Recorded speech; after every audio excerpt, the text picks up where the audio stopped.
Well, it's Wake Up with KC, and today, yes, finally, I have a very special guest joining me today. And yes, we're going to talk about sex. I've been waiting and I'm so excited. This special guest is a sexologist, she's adult performer, lifestyle coach, motivated speaker, and an international best-selling author. Please join me welcoming Coralyn Jewel. Hi, how are Coralyn, you? hi. How are you? Thanks for having me. How you doing? I am doing great now that I could talk about sex Yay. with you. Yay. And, what is a sexologist?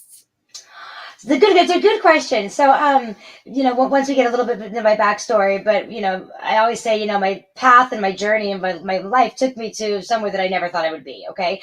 And I realized that I really liked coaching people. I own a swingers club, and I was always coaching my community members on how to, look for warning signs and what to watch out for in the lifestyle. And so then I was going to go to school. I already have a bachelor's degree, but I was going to go to school to do relationship coaching. And when I was looking online, there's a sex coach and then there's a sexologist. And I started to kind of lean to the path of sexologist because it more digs down deep like into fetishes, kinks, fantasies. So why does somebody have a foot fetish? Where does that come from? Why does somebody have, the fetishes with the child's play, wearing diapers, stuff like that, furry fetishes, all these different like things that you look at and you go, well, what is, they're weird. That's what's wrong with them. And in fact, it's not, because it all relates back to their childhood. And so a sexologist kind of digs deeper into all of Wow. that. And you also will talk about your book. Mhm. You started a swingers club?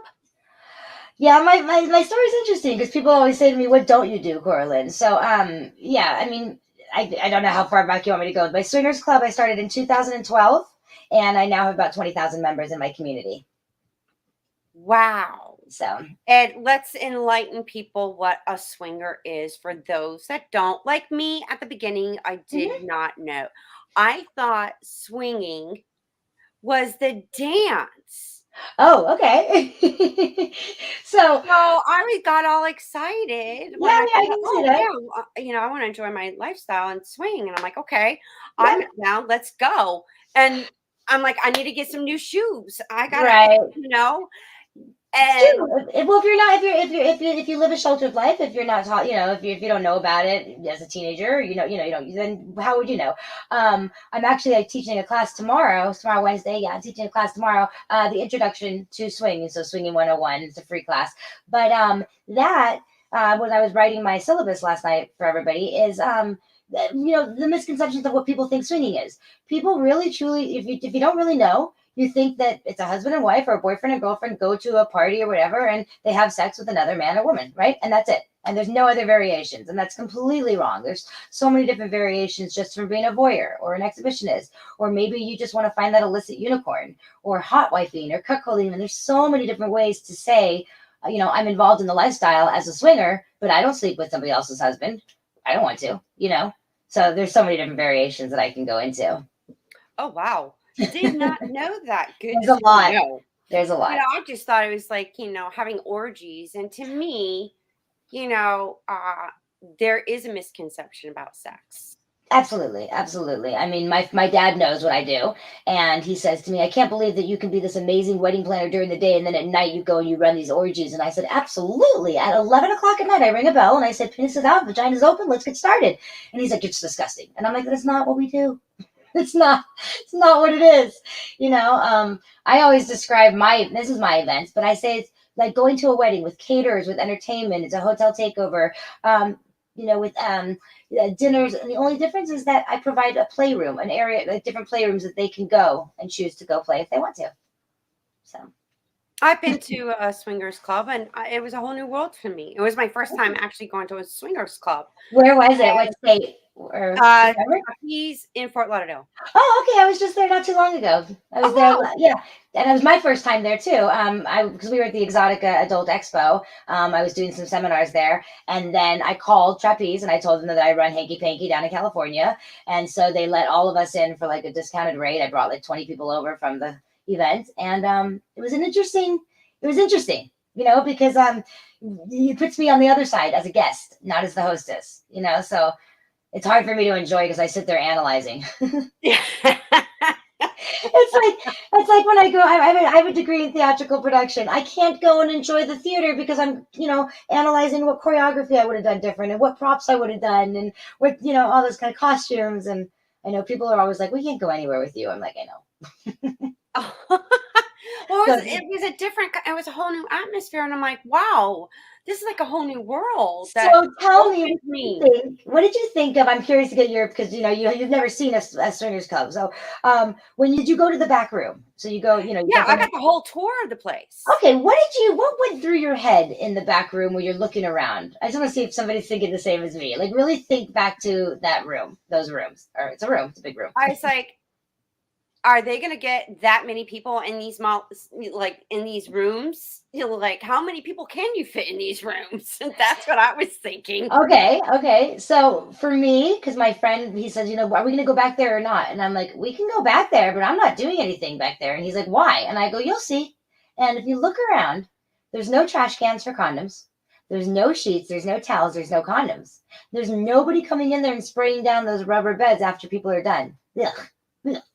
Ooh, I didn't Ew. know we had our own towels. Yeah, So so you can get towels from that locker room and you can yes, bring so it. we had our towels, but we picked up after ourselves, and we I would was find a clean spot. I'm like, this is I where we was trying to stay. watch. I was sitting. We were sitting like in the middle, like a couch thing to watch people. And I just said, I wonder how many condoms are stuffed in in that rubber mattress, like down there. Ugh.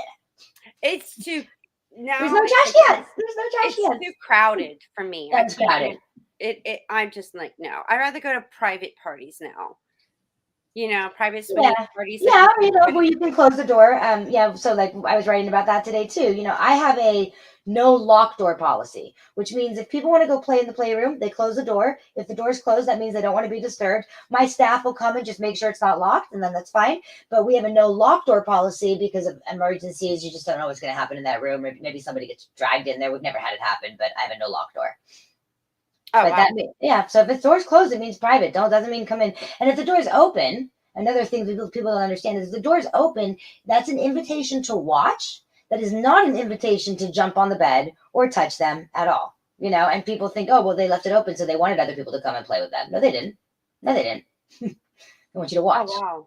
So The type of swinging parties that I've been to, there was like 8, 10, 20 people. okay, So it's yeah, like a little, like it's a an little orgy kind of thing.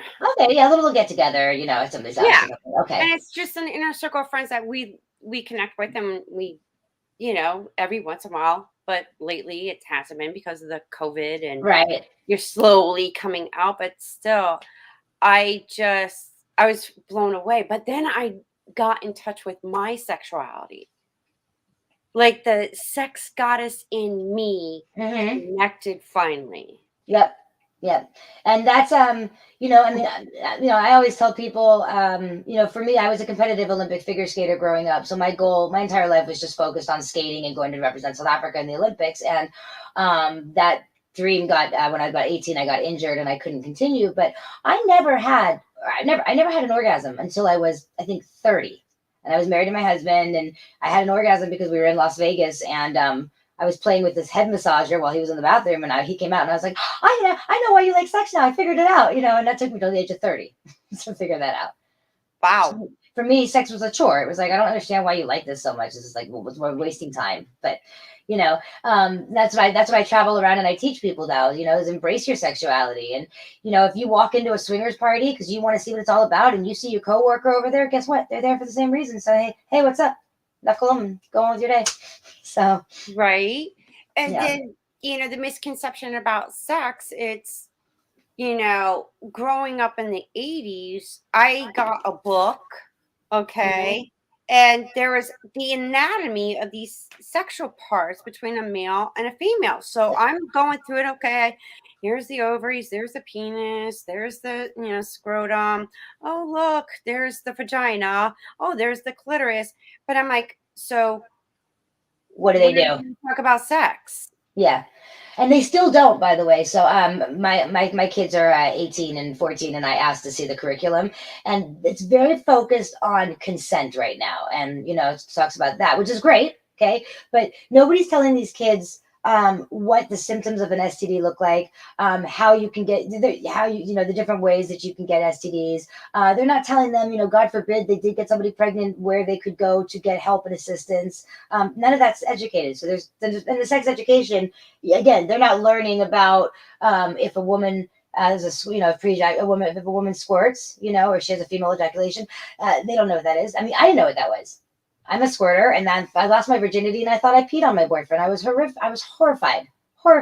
And I was at San Diego State, and I went down to the library, and I researched on all those little things, like, what is this? And then I went back to him, and I was like, "You're lucky. 10% of women can do this, and you got one of them." But nobody educated me on that. It's true. So You learn through experience. yeah, And I yeah, appreciate hands-on that. experience for sure. And then, you know, sex, from what I gathered, because I'm very spiritual, intuitive, transmedium. I channel highly evolved beings, ancient civilizations, and I was That's actually cool. was drawn to this book, and I was going through it, and it was Conversations with God Hmm.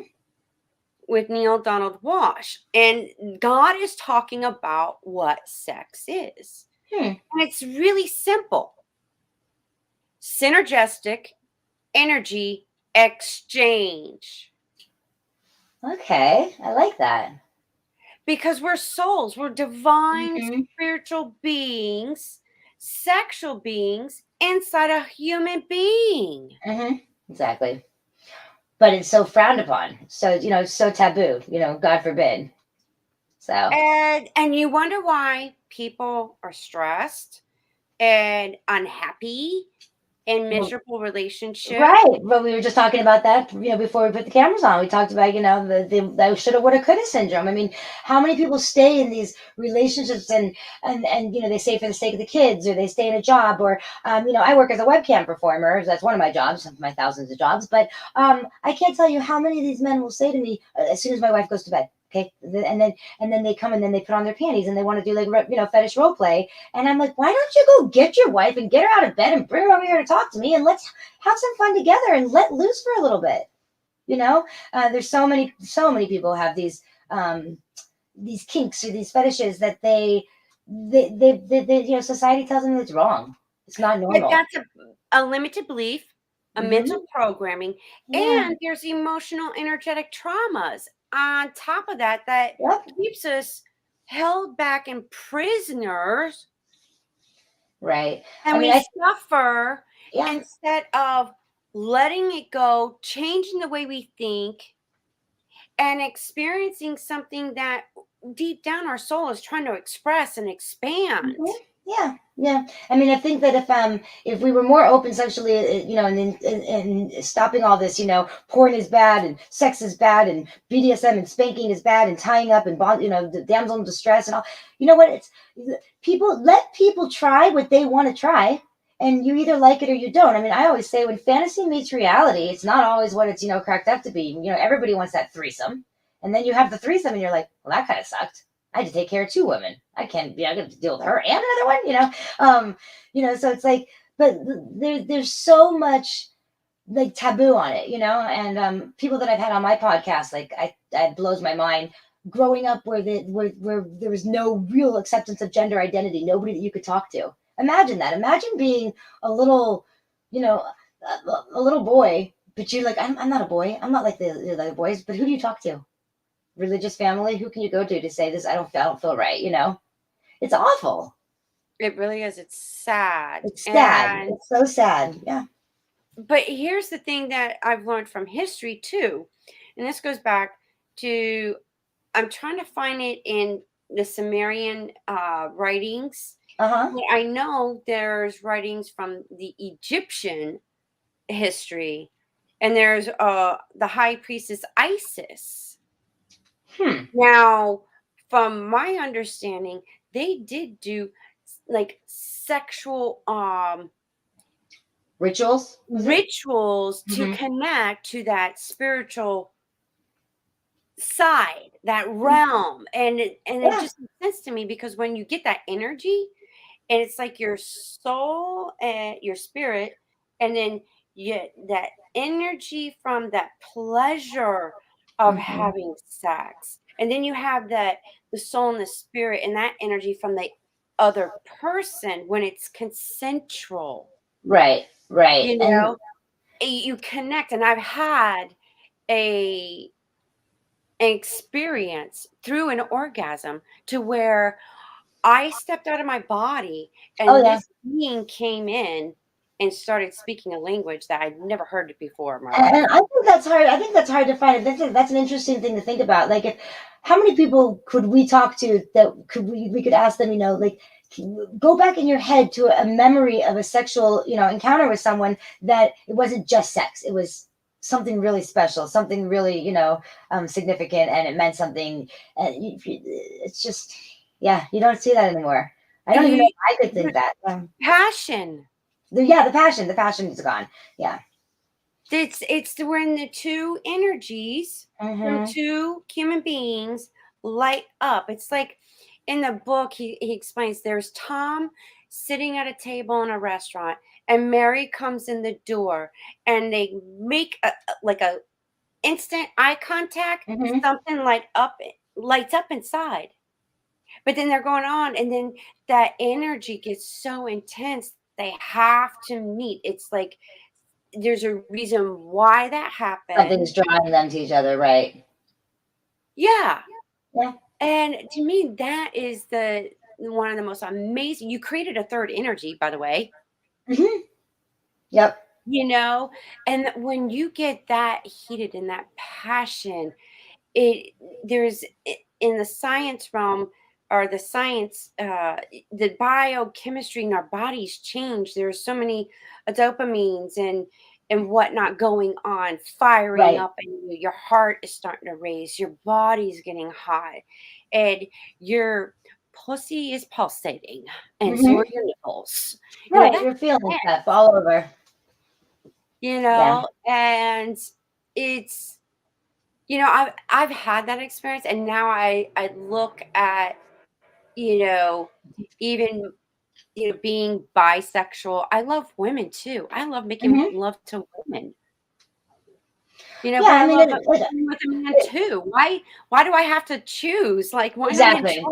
you That's know? exactly what it is. I mean, it goes back to what we were saying earlier. Is we're so we're brought up to know. Okay, you're going to get married to one person. You're going to get a college degree. You're going to stay with that person until death do you part. You'll have two kids, a dog. That's it. And God forbid you go out of that to see what's on the other side. Okay. Well, now half these families, if your religion, now they've gotten rid of you, stuff like that. You're an awful person, and and then we have so many people that are taking their lives because which this is awful, with gender identity and even working in the adult industry, your family shuns you because you're taking care of your bills and you're doing your own thing or whatever, and you're embracing sexuality and you love it. It's very interesting. I interviewed somebody on my podcast. You'll like this one. She is like literally known as the like gangbang queen. Okay. And she is just the cutest little thing. She wears her little sneakers or slippers and her little tutu at the shows. And she does like 50, 60 guys. Well, when I had her on my show, I said, so tell me like about you. Well, she was in the military as a medic for 6 years. Okay. She's 1 year away from becoming a physician's assistant, and she got into this and she loves it and says, I am not leaving the industry until the word slut is a word of empowerment, and that's where I'm going to be. And I'm like, but she's brilliant, you know Wow. smart girl. And she's married. She met her husband in the military. They're still married, and he supports her job and everything 100%. Wow, that's freedom. Yeah. And it's like kind of like why I wrote my book and why I came out clean with who I am, and embracing my own sexualities.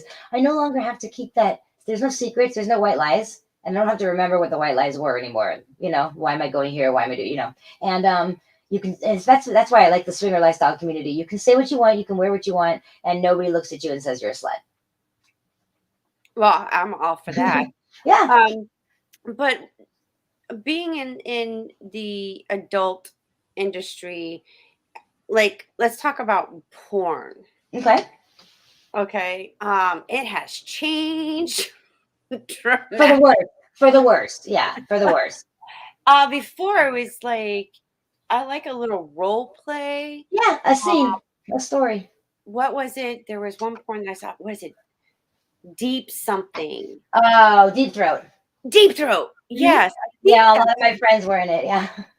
but it looked like a movie instead of a Yeah, so I had this conversation with I don't know. So first of all, for me, I don't watch porn. I never have. I never did. I never do. I don't even watch my own stuff. I'll just look to make sure that I'm in the screen and then I send it off. But I interviewed or I was working on my documentary for my book, and it's a long story, but the director wanted me to interview Sharon Mitchell, Eric Edwards, Herschel Savage, Annie Sprinkle, and I'm like, okay, wait, slow down. And what are their names? Spell them for me. And he's like, you don't know who these people are? And I'm like, no, I don't have a clue. Just spell them for me.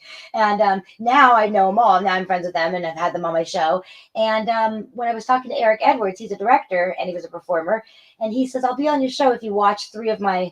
You have to watch three movies. You have to pick three to watch. And I was like, oh my god, the last movie I saw was Sully. Like, I don't watch TV, I don't watch movies, I work, and so and I loved them. I watched like the Chamberlain Maid. I mean, there's storylines, there's a scenery, there's a prop, there's and then it's not just wham bam, thank you. There's like passion in it. It's right. different. It's gone And now. but then you have the sexual fantasies, and then they're doing this on porn and whatnot. Hmm. I can understand, trying to spice things up and get some ideas and, with costumes, positions, role plays and whatnot. Get the visual idea of how you want to go about it because Uh-huh. you don't know what to do or how to do it, you know. Yeah, so like you mean like Ideas. watching porn is an education or whatever. But you see, what people don't people a lot so many people think that and that's the problem with it. They think that that's what sex is supposed to be because that's what they see, right? So Mhm. I'll give you this is a great example. I don't know if he'll kill me or not, but it's okay. So Sean Elliott was an adult performer from the age of like 21 to 23. In, won awards, out. Okay, married, older now, kids, everything. And came to one of the shows and did a scene with me. Wanted to make a comeback. Okay, and so we were doing the scene, and he's spitting in my mouth, and I'm turning my head, and I'm turning my head, and he's like, "You like that, baby? You like that, baby?" And finally, I looked at him, and I go, "What are you doing? No!" And he goes, "But all the kids do that now. Don't they do that now? Isn't that what we're supposed to do?" You see, even he was brainwashed with all the kids do that now. And I was like, if you spit in my mouth again, I'm going to sock you. Like, don't spit on me. And so imagine what these 14 and 15 and 16-year-olds are thinking. That's normal. Let's spit. Let's smack their faces. And so that's one thing that, there are people that are trying to bring back the passion and the storylines and the scenes and stuff like that. I like Deep Throat. Those are some of the ones that I've seen from Deep Throat. Uh It's huh. more realistic in that fantasy of what you're Yeah, seeing. it It's gets you not. excited. It gets you Yeah. you want to know what's gonna happen next. I mean, when I watched his movie, The Chamberlain Maid, I was like, this is sexy. This is hot. I want to know. Whereas I look on Pornhub, and I'm like, ugh, it's just gross. Like I can't. You know, it's all about, I can't even say it, gaping and bleh. So But then it also becomes an addiction because you're getting stimulant hmm. from what you're watching, Yep. Or you and think then you're that changing the biochemistry in your body. So you're programming your body to feel by watching something. So then when you want the physical aspect, there's a hindrance. yeah, I Would you mean, agree? I absolutely. I did a scene last week in Arizona with a guy. Okay, so we shot the scene, and he couldn't perform. I call it rise to the occasion, and I said, "What turns you on?" And he says, "A BBW." And I said, "Okay, well, I'm not her, so go get your cell phone, go watch your BBW, and then come back in here when you're ready." And then we finish the scene. And he's so programmed that that's the only thing that's going to get him to where he needs to be. And then people think that that's what it like. That's what real. That's what sex is supposed to be. Porn is supposed to, that, and it's not. We stop. Mm. I try to really break that misconception. I'll do like little behind the scenes videos, and I'll say, "All right, you guys, position here, and now we break for pizza." I'm like, "This is what it's like. It's not. It's not the ongoing that you think it is with all that passion and fire and beating and whatever we do. Well, then my question is, wait, no way. You might get a laugh out of this, Oh my but God. Okay. watching porn, I'm like looking, I'm like, well, how long are they in this position? Oh my God. Like, Way too when, long. and I'm like, okay, are there any cuts? Like, I'm like being in film producer, I'm like, okay, where are the cuts? Where's the editing? Like they're going at it for how long now? Mhm. Like So, what are they yeah. thinking then? Yeah, so no, so what they do, so normally, and again, the industry's changed a lot. It used to be that you would go to set, you got your hair and makeup done. There was, scenes, there was a boom mic person, there was a director, there was a camera operator, people on set. Now, you're lucky if there's a director, you and your talent. You're really lucky, hair and makeup. If I get hair and makeup, I'm like, oh, I love you guys. Like, that's an amazing thing. Food, no green rooms, anything like that. But, you'll normally go through the positions in they're called pretty girl pictures. So you'll do the photographs and then you know what positions you're doing. And they'll say to you, I want 5 minutes in doggy. I want 5 minutes on the top. And I'm like, 5 minutes? That's a long time. And then we do break. We'll break. I did a movie where in the middle of like the scene, he's like, all right, let's go ahead and take a break for 15 and then we'll go to softcore. I'm like, why would you do that? You finally got these men like able to do what they need to do. Don't stop the scene. Let's just keep going, you know. And also, a lot of people think that it's all men write me all the time. I can do it. I can do it. I'm like, you can't do it. You have no idea. It's harder for the men than the women, I think, because Oh they yeah. have to. I think so. I mean, we can pretend. They have to ultimately have something, and then they have to end it. So that's the hardest part. It's being on a porn set's a very different thing. It's I've had where one male talent finishes and the other one can't, and then everybody leaves the room, the director, and they go downstairs and they get pizza, and the male is trying to get himself ready to go, and then he screams, "Okay, I'm ready!" and up comes the director and the camera guy, and then they shoot the pop shot. Wow. Yeah. So I always try to tell people, don't think that that's what it's like. It's not. That's and it's not a good fantasy to have in your head. Mm-mm. And it can like really mess you up. Can really mess up people. Yeah, I mean, especially. Yeah, especially like youth, because the teenagers are still getting a hold of it and stuff. But then there's people there's people like me, that you just don't shoot certain things. Like I won't shoot any I don't shoot hardcore stuff. So you can't like beat me and tie me up and hang me from the ceiling and then slice me with swords and stuff. Oh no, No, no, no, that's just that's no, crazy. That's crazy. no. But some people have a kinky side and are, I guess, a little freak. Yeah, I mean, but again, it's like what we talked about earlier. We can't judge somebody because they might be interested in being tied up and being the submissive, or going to see a dominatrix, for example.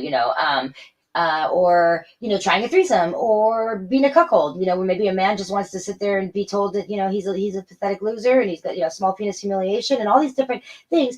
If somebody wants to try that and they think that that's their turn on, by all means, we shouldn't knock them. But so many people hide those feelings that they have because they don't know who to go to. I mean, there's more. There's more now than there was. Absolutely. Like, yeah. And with you also have a book. Hmm. And can you share with the audience about this book? Yeah. So, pretty much what my book. Okay. When I was growing up as a little girl, my goal was go to the Olympics for figure skating, then get my degree in theater, and then I was going to travel the world with the Circus du Soleil show. That was my goal. Okay.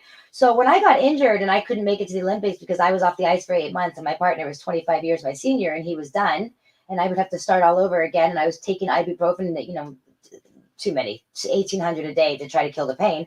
I never would have thought that from there to where I am now is where I would have been. I never would have thought that I would have started a swingers club, been a dancer, got into the adult industry as a director, then a performer, then went on to be a sexologist, wedding planner, motivational speaker, and writer, all of that. And so that's the book came about that because I was approached by a journalist at the AVN Awards and said to me, Coralyn, I want to speak with you. I want to set up an appointment with you. I've heard about you and everything that you do, and I think you should put it in a book, and you should educate people that not all people involved in the porn industry or the adult industry or in the swinger lifestyle community came from abused homes and sexually molested, or a drug addiction and stuff like that. And so that's kind of why I'm, my journey's taken me to where I am. I'm actually, my books became an international bestseller. I'm finishing my second book.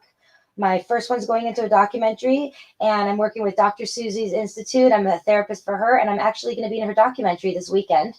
And what I've learned is that I would say that more people in the adult industry have a hell of a head on their shoulders and are so smart. And when I interview people on my show, every time they shock me. They shock me with, like, with Ray being in the, a medic, and Miles Long. He's one of the biggest directors in the industry. I had no idea that he graduated from Berkeley and that he spent 8 years in the military and stuff like that. I mean, they'll blow your mind with so the misconceptions are wrong. Same with the swinger community. Oh yeah. I mean, there's people that I've met couples that, because I'm the inquisitor. I love Mm-hmm. asking questions and talking to people and, picking their brains, Mm-hmm. and getting their perception and whatnot. They've been married, some of them were married 25, 30, 40 years. Yeah. And they love each other, but they love being with other people too. Yeah, and again, it goes back to what I said earlier. So, I have couples that come to my party, and I swear to you, they just come. They like the schoolgirl night. They like to socialize. They stay in the corner. They never go play with each other, and they never go play with anybody else. They want to watch. It's a voyeur thing, and then they go home and they talk about it. Or exhibitionists want to be watched. And then you've got people that want to try the cuckolding, or the threesome with the unicorn, or whatever it may be. And nobody knows your body like your partner. So I always try to, because I coach my client, I coach my members if they're having issues, or I want to make sure that they don't make the mistakes that I made with my husband, because I'm divorced because of the lifestyle. And people always say, then why would you stay in it? And it's because that was my community, and that's where I felt comfortable, and I felt like that was my other family. But we didn't have the guidance or anybody to go to ask what were the rules, what should we not do, what are the warning signs. And so that's what I try to do. I try to teach people, that the lifestyle can either make you or break you. And if you don't have that strong bond with your partner, and you don't communicate, and you're coming to this to save you, not gonna save you. But I think that had my husband and I had the guidance that I give people now, we might have still been married. I think Wow. we probably would have. We didn't know, we didn't know, like, don't exchange phone numbers with the girl. Don't he was meeting her and lying to me, and just and we didn't know that. And then there were so many warning signs when I look back on it that I was like, I should have seen that. And then there's people that do hall passes, like a hall pass where it's like, husband and wife will let it. Hey, my husband's going to be in town in San Diego for a week. I'm giving him a hall pass. He can come meet you. And I'm like, no freaking ways. No ways. Because that opens the door for an emotion. Swinging should be just sex. It should be sex, and that's it. And usually you're not even, as I said earlier, is that nobody knows your body like your partner, right? So in the amount of times, and I can count on maybe 6 times that I've actually done a full swap with somebody. Okay, and every single time I ended up going home with my boyfriend or my husband and being like, okay, now do me like it should be done, because that was awful. So. Yeah, I would say, like, hey, because there was like going into the a swinging party and whatnot. What I've been told is, like, you want to go with people that you just connect with. Yes. Yes.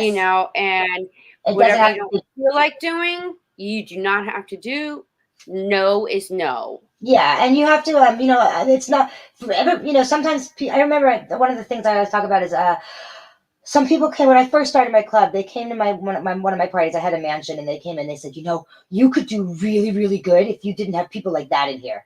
And I said, I'm sorry, people like what? And they pointed at a couple in the corner who I'm still friends with to this day. And one of the women passed away. They were amazing people, but I just looked at them and I said, I'm sorry, what do you mean by people like that?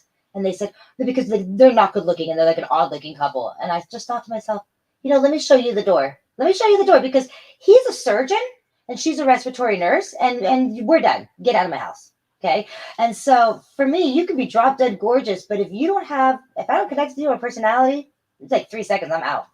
Right. Personality, yeah. And again, it just goes back to, the lifestyle. even I still learn. I still learn. I mean, I was one time at one of my parties, and I don't know, I was talking about something, and then this guy came over to me who I've known for years, and he said, "All right, I got to talk to you because I hear you talking about this, and I can help you." And I'm like, "How can you help me? You can't help me." And he goes, "I can. I'm an FBI agent. Come here, let me help you." And I'm like, "What?" You have doctors and attorneys and surgeons and agents, and so you can't judge. People just want to experience things and see what they like and don't like.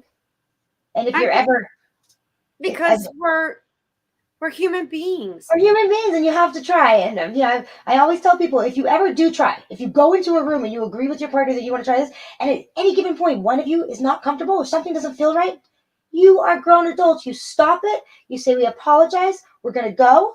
You leave, and you discuss later on alone what went wrong there. You don't wait till it's all said and done, wait 3 more hours, then go home and fight with each other.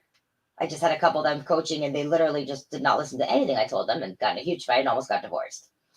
You know, Wow. you've got to communicate with your partner, and you have to know the warning signs. And nobody's gonna know the warning signs if you don't really understand the lifestyle. You know. And not only that, but if you don't have confidence in who you are Yep. and you don't trust your partner and vice versa, Yeah. it's not going to work. Not gonna work. And I and again, everybody's different. But I can honestly say this. I mean, I know there are people that still do hall passes, and they let their partners go out, and they either want to see pictures or they want the details or they don't want the details, whatever it may be. But I can honestly say that almost any couple that walked into my party that did hall passes and stuff like that, I would look at my door guy and I go, "I give them 4 months, I give them 6, and I have nailed it every single time." Every time. And that's sad. I wish I hadn't, but and I'll go talk to them and say, "I don't think it's a good idea for you to be leaving my party tonight with the babysitter. Like, I don't understand." And then you're leaving your wife here, and like, what's going to go on? Like, that's not how it's supposed to be. You come into this lifestyle together as a couple to experience this together. Why, and sure enough, every time I've nailed it, and they come back to me, and they're like, "You were right." And I'm like, "I wish I wasn't right," but so Wow. yeah. So it's supposed to be to enhance your relationship, not save it. Yep. Yeah. And, like I said, we're spiritual beings having a human Hmm. experience. And you have this quote that you only live once. Hmm. I say So, that. Yeah. Oh, go ahead. oh, I, I want to I see like if the way you were going to finish it. my. But it's true though. I say you only have one life to live, so when are you going to live it for you? You know, and that's really whenever I say that out loud, that's really I'm talking to myself because I was so it wasn't. And I have to reiterate this. Nobody forced me to ice skate. Okay, I wasn't. It wasn't those coaching, parents. How they say the acting moms or whatever. That wasn't like it. My mom was like, "I can't stand this. You're taking a taxi. Like, I cannot take you to the ice rink at 5 o'clock in the morning anymore." They put me in taxis, and I was the determined little girl that wanted to do it. There was no force, but I was never. Of my entire life was about like pleasing dad. Okay, and I was never good enough. If it was second place, why wasn't it first? If it was an A, if it was A, why wasn't it A plus? Um, and even I didn't marry a Jewish guy, and then I was disappointed with that, and then I moved to Sweden with him, and then my kids were not being raised Jewish, and it was just like I was never good enough for daddy, and my whole life was. And then I got into the adult industry on a flunk. That's all about in my book. But when my father found out, I was doing so well. I mean, I was doing so well, and I dropped everything because I had disappointed my father, and that's an awful feeling. And so I really didn't start embracing who I am and the path that I'm on until I was 40, and I'm 45. So Wow. And yeah, I've come to discover, your parents aren't your parents. yeah. Well, They're really not they your could. parents. They were only partakers in bringing you into this earth. Mhm. That's it. They can guide you. They can tell you, what their beliefs are, but you don't, like you don't disown your children. Like the woman, the Jehovah's Witness that came to one of my seminars, and just because he wanted to see what this was all about, was told you can't come home. My family knows everything that I do, but my father pretty much disowned me when my book came public. Now he's come back around. Okay, but I was like, I don't know how you can turn your back on your child if they're not killing somebody, murdering, rape. You know what I mean? I'm going, I make a living, and then I do a bunch of other things too. So Right? yeah. But So it's a billion-dollar industry, sex is. Yeah, I read. I think I was reading. Oh, I was reading on Dr. Susie Institute, her website. Why we don't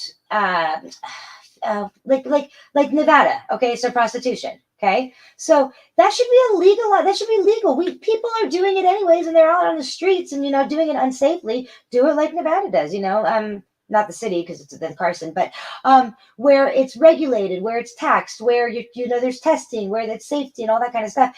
Everybody is having sex and everybody's at some points watching porn and has fetishes and kinks or whatever, but some people are way too scared to talk about it or tell anyone because they have nowhere to go to because your family's so religious they'll turn their back on you.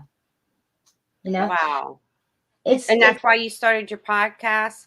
So yes, I started my podcast really for the misconceptions of swinging and adult industry, and I don't just let when people contact me and they say, oh, I've got a porn performer for you, and that's not what I don't want just a porn performer. Okay, so what's your story? How did you get into the adult industry? Why are you in it? Who knows? Are you comfortable with it? Stuff like that. And every time I have a guest, I wrote an article about this too. I have I call him my mentor. J. Crew was my mentor. So he's been in this world. He's been for a long time. And I was in at 36, out at 38 because of my father, back in at 40. Okay. And Jay, I interviewed him on my show and I was like, I had no idea of any of this about you. None of this. No, I didn't know that he was for 8 years. He was the stunt cock, no face, to one of a very famous adult performer out there. And 8 years later, he comes out as a performer with his face and the same cock. And I said, "Well, didn't people know? Because it's very recognizable, like." I'm like, you know when that one's you, like you just know. And he's like, I know, right? And I was like, I had no idea. I had no idea that he was in the military. I had no all these different things that you learn about people and how life takes you on a journey to where you're supposed to be. I believe that, and I always say this too: it throws you curveballs. And if you read my book, I've had some curveballs, and nobody was there to guide me on which way to take the curveballs, and I normally freaking choose the wrong one. I come back around, so. I just think it's opportunities to gain wisdom, knowledge, experience, and Mhm. understanding to where you can now relate and connect and give compassion to others. Yes, and that's the biggest thing is like and that's why I'm still studying. So I was talking to Dr. Susie last night and I'm still trying to wrap my head around some of these fetishes and where do they come from and and I was asking her about them because she's brilliant. She went to Yale University and graduated cum laude. Now to go to Yale is one thing, to finish is another, to go cum laude is another. Okay, she's a brilliant woman and she is all about just embracing your Dr. sexuality. Susie, who? Dr. Susie Block Institute. Okay. So the TV show. So she's doing a documentary, and I'm going to be in her documentary this weekend. And you're the first person I've told, and anybody else who listens to this, so I better be in it. But she called me last night. But she said to me, she said, if you ever, talk to a client here and you just can't really wrap your head around it, call back and talk to me and let me help you. And I was like, okay, I have two that I want to talk to you about. So I told her, this is two things that really. I had a client, and I can't give the details, but it upset me so much. It was like noon on a Thursday. It upset me so much. I had turned off everything, my computer, everything, and I just left the house and I just drove. I just drove to like wrap my head around what I had just heard. Awful. And if we were more open sexually, what people could say, whatever it is that's bothering you, anything, whatever you're thinking, craving, talk to someone, go to someone, go to me. I tell people this all the time. If you're listening and there's something you want to talk about, come to me. I'm easy to find. Come to me because they have nowhere to turn to, which is crazy. Wow. And with the transgender and this non-binary Mm-hmm. trans femme. Now I'm still learning about I'm also, that I'm still learning that too because my son's preschool teacher, years ago, okay, her daughter then came out and said she was a lesbian, and then then she came out and said she cut off her boobs, so she was non-binary, and I'm still trying to wrap my head around that. Okay, that's hard, but I interviewed somebody on my show, Asteria. Asteria was born a boy, and listening to her story about how she just knew there was something different. And then she actually joined, she was in the military for 6 years because even though she wasn't manly like the rest, she just wanted to be part of a group, a part of a community, and thought maybe that would help her not be where she belongs, which is, and now she's as happy as can be. But if you don't have somebody to talk to about that, and we make it out that fetishes are bad and swinging is bad and sex is bad, and unless you're a missionary, that's bad, right? Then Or who if you're a guy dressing in women's clothing and heels, that's bad. Yeah, exactly. Yeah. I mean, that's a big one. I have cross dressers all the time that call me and they say, "Okay, my wife's gone to bed. I'm wearing her panties, whatever."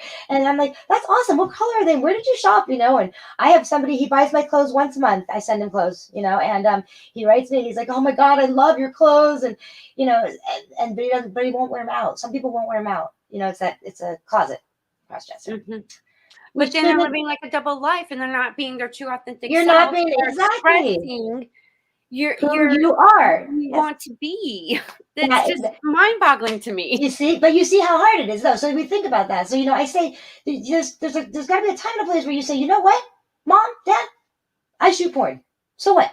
Or you know what, my husband and we're into cuckolding. I go out and I get a man and I bring a BBC back here and I sit him in the corner and I tell him he's a loser and he can have me when he's done. And so what? But when you don't live who you are and live your life for you, you forget the lies and you don't. You're not you. I can't tell you how many times that I would say I was going to Las Vegas for a wedding, and then my mom would call and she's like, "Are you in Vegas?" And I'm like, "No, I'm in Palm Springs." And she's like, "I thought you were in Vegas for a wedding." And I'm like, "Oh yeah, I'm in Vegas for a wedding." I can't remember my lies anymore. You know, it was like you forget. And so and then imagine being a cross dresser or whatever. You can't. You're hiding things in the house. You Mhm. can't. So anybody who's listening, I just tell them, be you. Be you. And there's so many nowadays, there's so many support groups for cross dressers, for transgender, for the LGBTQ community, for the swinger community. Where I think maybe 20 years ago there wasn't really anywhere you could turn to comfortably, Right. you know. It's it's it's just It's like mind blowing. It's all mind blowing. I, it, I, I I say we go back to her. I say this a lot. I say I feel like we're going backwards. When I listen to Sharon Mitchell and Sean Ellett and Eric Edwards from the golden era of porn, and I listen to the progress that they made, and then they now see what's going on, with shadow banning and these merchant accounts and all the stuff that we're going through in the adult industry now. I'm like, we're going backwards. You guys made so much progress, and now we're going backwards. wow. So but there are people like you and me and there's a lot out there who run nonprofit organizations and are offer counseling. We have a group in the adult community. It's a Pineapple Support. She was a BDSM performer, went to the AVN Awards, heard them announce how many women had taken their lives that year for bullying and stuff, online bullying. And so she opened up the Pineapple Support, and it's volunteer therapists that if anybody, anyone, industry, whatever it is just feeling like they're just worthless and they're not good enough to be here anymore, they call us for free and we help them. So Wow, that's amazing. so yeah, and especially with COVID really we lost a lot of people this year because they weren't, or last year they weren't able to work and family was shutting them. It's hard. So it's all about acceptance and not judging people on their anything, religion, gender, skin, color, my God, whatever it is that you want to do it. Just don't hurt anybody. Don't hurt yourself. We all bleed the same color in the end. Well, So, yeah, and I think that's one of the reasons why, going back to religion, it's totally messed up. so fucked up. Could I say Yeah. fucked up? No, you can say fuck. This Yeah, is I so was like, yeah, I mean, it is. I, I always say like my favorite holiday is like Thanksgiving was like Thanksgiving. So it's just family. It's just I just the whole religion thing. I know it's giving you that sense of community, okay, but um but then you make people feel like there's something wrong with them because they're in the locker room and they don't feel like all the boys. And there's something wrong with them. And there's nothing wrong with you. You're just different. You're unique. I call it unique.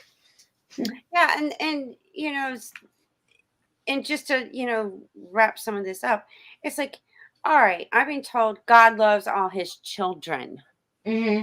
Well, if that's so, then it's unconditional and it doesn't matter what gender they are, what Yeah. race they are. what color they are. I wish that we could get that to, I think that I don't even know. I want to say I think our future generations are gonna maybe be better, but I don't think so because I talked to when I interviewed Asteria. Asteria's father, okay, won't talk to her anymore because she's Asteria, and I'm like, how can you just wash away your own child? Be done with them because of that, and it's sad because even my kids are, the future generation, and they'll come to me and say awful things like, oh, they chose to be gay, and I'm like, no, you know what, sit your ass down, and they're like, but they chose that. And I'm like, really? You think that somebody just woke up in the morning and said, today I want to get bullied, today I'm going to just make sure that everybody knows that I'm gay today? I said, bullshit. It's bullshit. Now, if they And knew the true meaning of gay, it's actually being happy. yeah, exactly. Exactly. Yeah, so it's very scary to me. It's scary that I don't know if we're making progress or where we're going. I know that we have more outlets for people that feel that they need to talk to somebody about something, you know. Um and there's some amazing therapists. I've had therapists on my show where I say, tell me like one time that somebody walked into your office and they said what their issue was and you just went, wow, wow, And I can't say it was really bad, but Dr. Murray gave me something that somebody sat down and he was just like, wow. And so when I interviewed this other therapist named Dr. Lee, I said, has anything ever happened like that for you? And he goes, no, nothing. And I go, nothing? And he goes, nope, I'm good with everything. And I go, really? How about this one? And he goes, oh, honey, that's called a Juanita. I was like, what? Oh, So it was like my favorite interview because you know, when people call me, they say, I want to do a role play with you. And I go, okay, like on webcam. And they go, but it's a little bit weird. And I go, well, try me. I used to say I've heard it all, but now I don't say that anymore because I've not heard it all. So, but most 90% of the time, it's like, I just want you to be my mommy and I just want to cuddle. And I'm like, totally normal. Come, let's do it. That's a normal one, a lot of what people think is weird, or I wear panties. That's a normal one too, they don't realize because there's nobody to talk to. wow. Then there's some ones I'm still trying to wrap my heads around. So Yeah.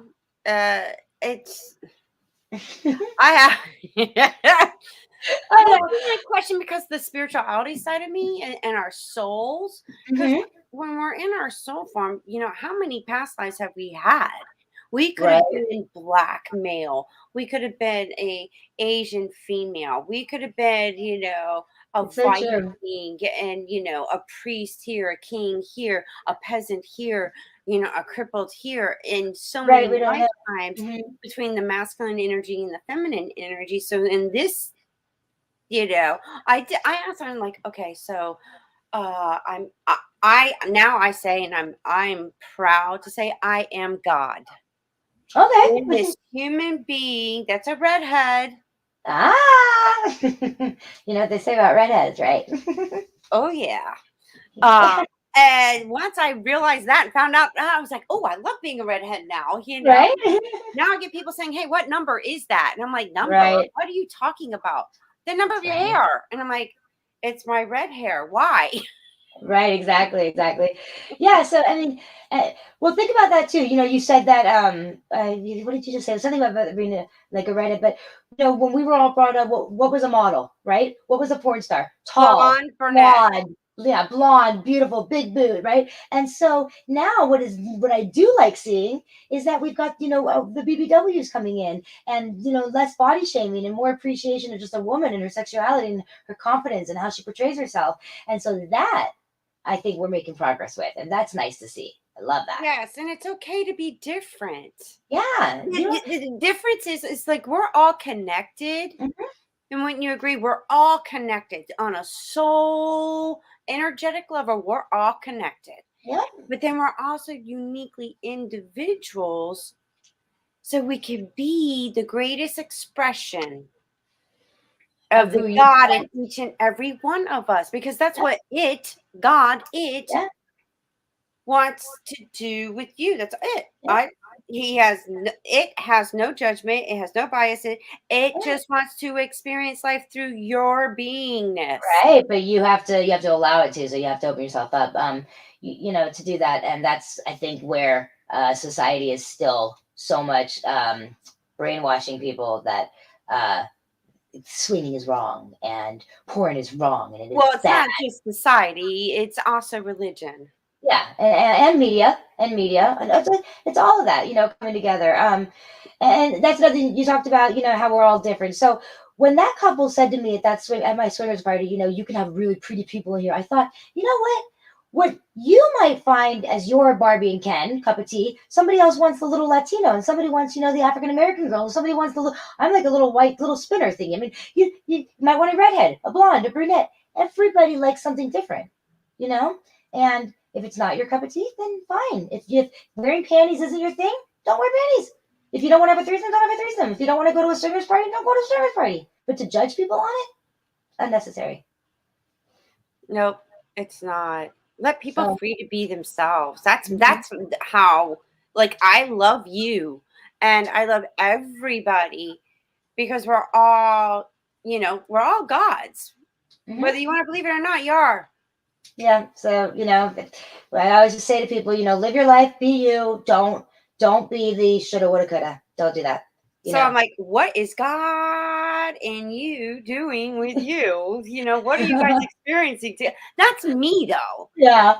God's taken me on a lot of different paths and journeys, and finally I'm where I need to be. But geez, I've had lawsuits and turmoil and people turn their back. I mean, it's been like for me, it's like sometimes I look and I go, that past life was I Hitler? Like what the hell? Like why is this?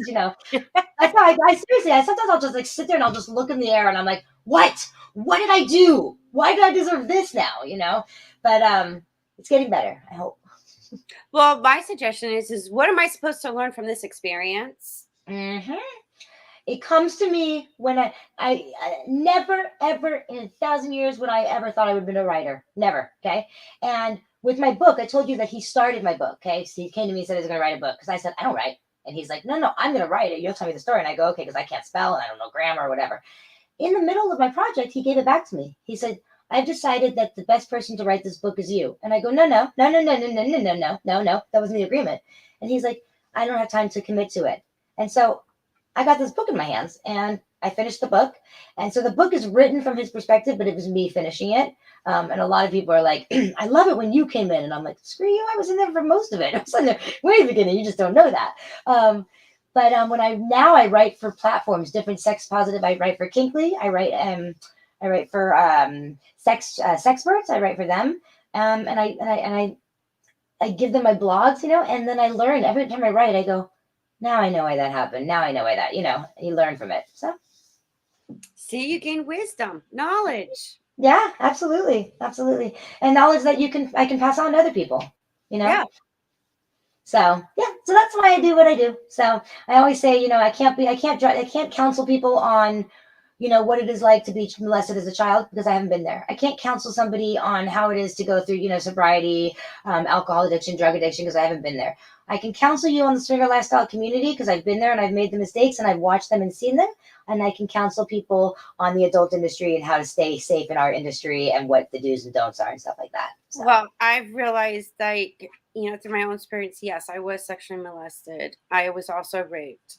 oh, see, Uh, yeah, I was bullied too, yeah. and it, and then, yeah, I have done drugs. Got to a point where because I wasn't dealing with the emotional, energetic traumas Hmm. and the belief system from the religion aspect, you got to stay pure, you got to wait until you're married. Hmm.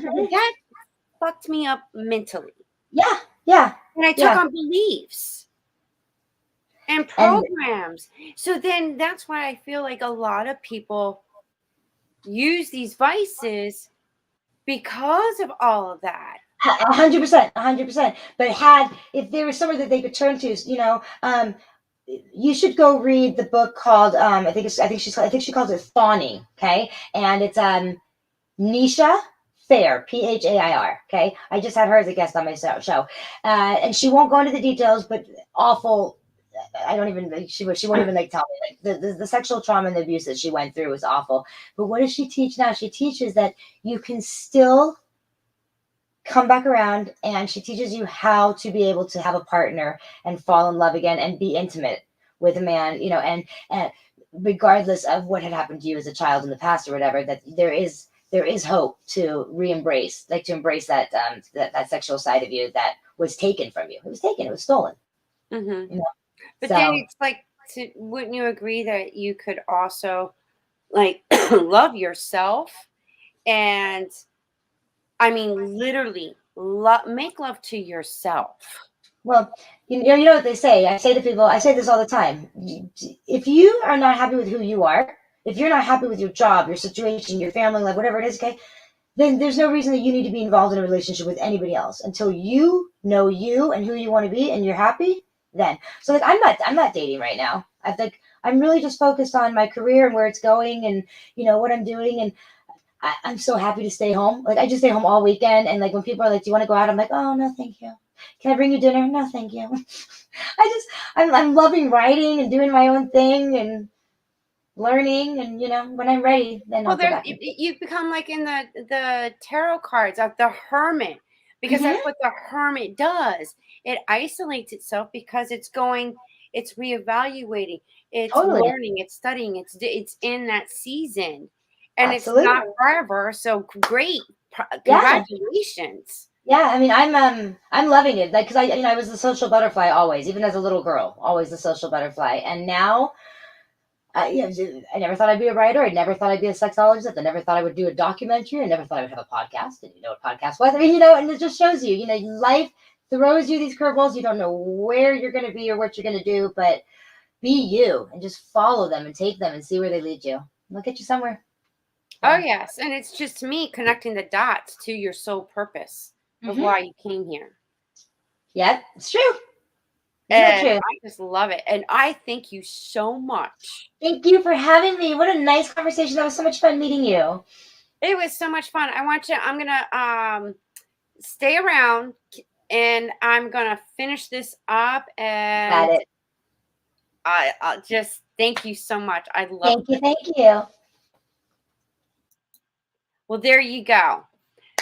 I told you we're gonna talk about sex, and you never know who I'm gonna get on this show. So tune in to Wake Up with Casey.